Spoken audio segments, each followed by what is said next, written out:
Hello guys, samahan niyo ako, magluto tayo ngayon ng beef pares na napaka-trending ngayon guys. At ito yung gamit natin na beef at maninipis lang ang cut nito. Maninipis lang ang cut nito guys para hindi na tayo mag-consume ng oras. 500 grams ang ginamit ko na beef guys. At ito yung mga ingredients natin. We have onions, ginger, star anise, garlic, and spring onions.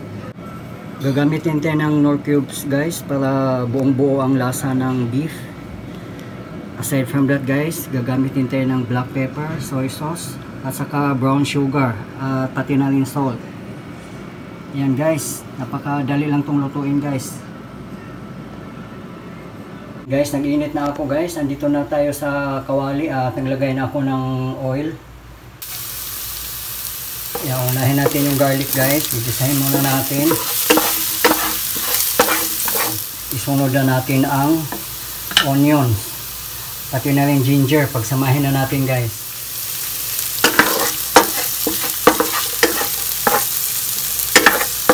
So ito na yung garlic, onion at saka ginger guys. At gusto ko medyo spicy. Haluan ko to ng sili na green guys para mas masarap. Pero depende yun sa inyo guys, kung gusto nyo maanghang-anghang, lagyan nyo ng sili. Ako gusto ko kasi yung medyo maanghang guys eh. Ayan guys, sinamahan ko na ng sili na green para medyo maanghang-anghang. Kahit isang piraso lang guys, solve na yun. Then isunod ko na naman yung beef natin. Igisa muna natin yung beef bago natin lalagyan ng tubig guys para lumambot yung meat natin. Ito na yung beef natin guys. Bigisahin na natin. Antayin lang natin golden brown bago natin lalagyan ng water para lumambot.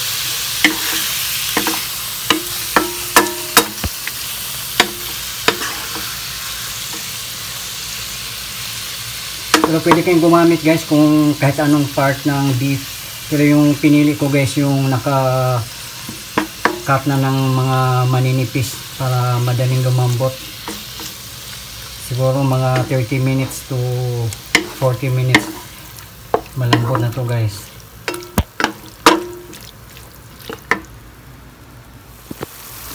Tuloy lang natin paggisa nito guys until mag medium brown.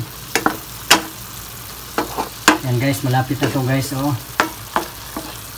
Pag medium brown na siya guys, yung meat, lalagyan natin ng water na. Medyo malapit na to guys. Ayan guys, medium brown na yung beef natin. So at this point, maglagay na tayo ng water para pakulaan na natin para lumambot siya ng tuluyan guys. Medyo damihan na natin yung water dito. Kasi pag pares, masabaw talaga siya. Ayan guys.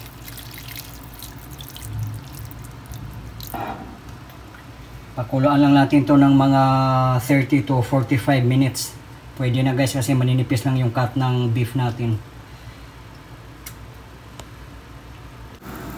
Ayan guys, kumukulo na siya guys. At napansin nyo, bumubula. Yan yung scum ng beef. So tatanggalin muna natin yan lahat guys.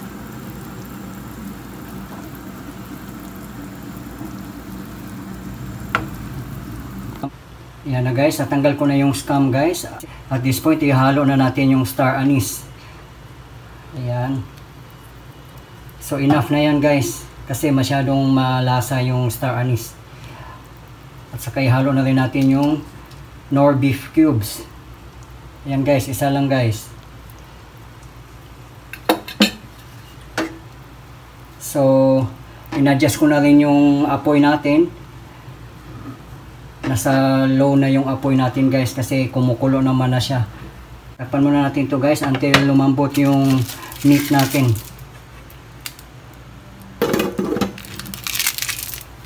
Haluan muna natin guys ng black pepper granules. So 2 sachet lang guys, sold na. Ayan. Malapit nang lumambot yung meat natin. Mas masarap kasi guys pag maraming pepper. Pero depende sa inyo yun guys. Optional lang. Mamaya guys, haluan naman natin ng powder black pepper. Ito na guys, after 45 minutes, malambot na yung meat natin. So ihalo na natin yung soy sauce guys.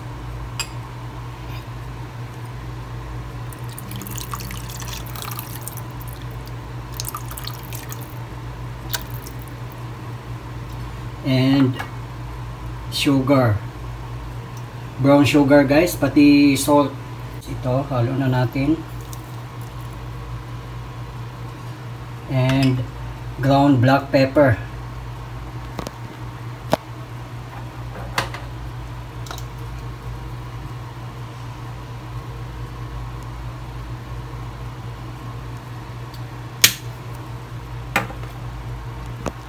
So, mix muna natin. Then titikman guys, kaya kailangan titikman din natin kung ano na ang lasa. So kung medyo matabang naman, dagdagan natin. So mix lang muna natin. Solved na guys, sobrang sarap na guys. Pares na. At magpiprepare din ako ng fried rice. For the time being guys, tatanggalin muna natin itong star anise para hindi natin makagat kasi masyadong matapang ang lasa nito guys. Tatanggalin muna natin.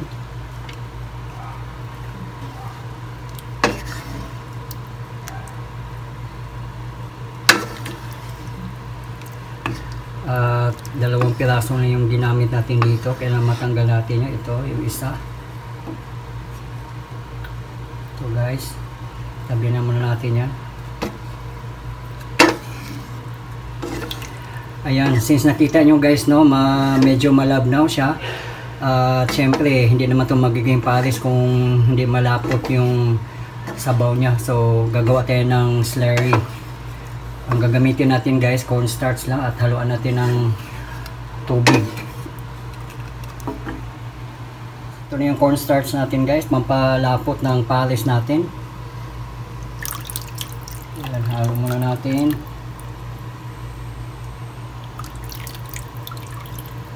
Kalahati muna ilalagay natin guys. Titingnan muna natin kasi ayaw naman natin yung masyadong malapot.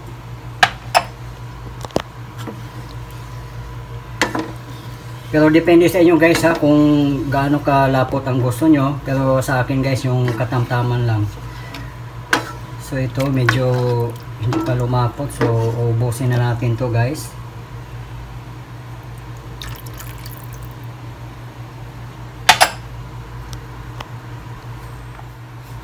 Yan guys, malapot na yung pares natin guys. Perfect lang yung lapot niya. Yan guys, oh. Yan, tama lang yung lapot niya guys. Pero kayo guys, kung depende sa inyo, kung gusto nyo mas malapot pa talaga. Pero for me guys, mas gusto ko yung ganito lang, yung hindi gaanong malapot. Yan, haluan na natin ng spring onions.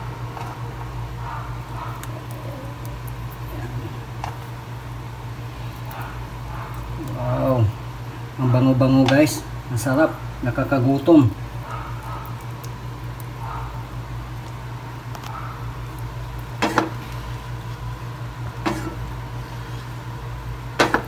Yan na guys. Lipat lang natin to sa serving bowl guys at kakain tayo guys. Ito yung pares natin guys. Oh, grabe, ang sarap. Tapos ito naman yung niluto kong fried rice guys. Kaya pares na pares talaga guys. Yan, samahan nyo akong kumain guys. Tikman natin yung niluto kong pares. Hello guys, tikman na natin yung niluto nating pares. Ito guys, oh.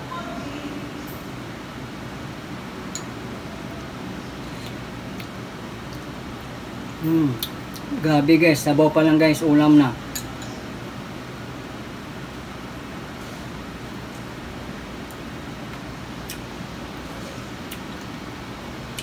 Grabe, ang sarap guys.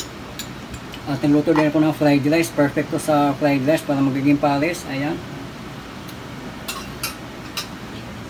Ang sarap ng sabaw guys, pang sabaw sa kanin.